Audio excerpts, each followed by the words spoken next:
Welcome to our tutorial on mastering abstraction in Java. In this video, we'll delve deep into abstract classes and interfaces, two fundamental concepts in Java programming.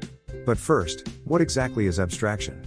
In programming, abstraction is the process of hiding the implementation details and showing only the essential features of an object. It helps in reducing programming complexity and effort. Let's start with abstract classes. An abstract class is a class that cannot be instantiated on its own and may contain both abstract and concrete methods. Here's an example of an abstract class in Java: Java abstract class shape, abstract void draw, void display, system, out. Println displaying shape, abstract methods are declared without any implementation in an abstract class. They must be implemented by the subclass. Let's implement the draw method in a subclass. Java class circle extends shape, void draw, system, out. Println drawing circle. Now, let's move on to interfaces.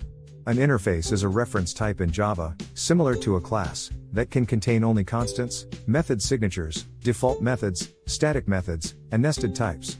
Here's an example of an interface in Java: Java interface drawable, void draw, default void display, system, out.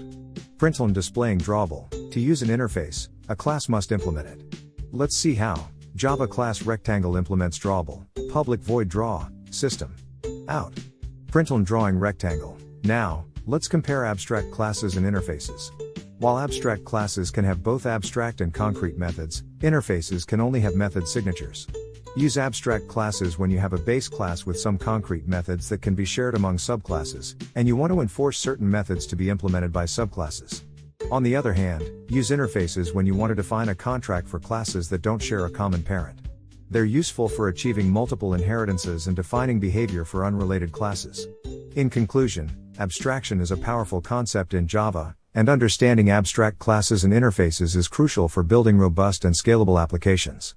That's all for this tutorial. If you found it helpful, don't forget to like, share, and subscribe for more Java programming content. Thanks for watching.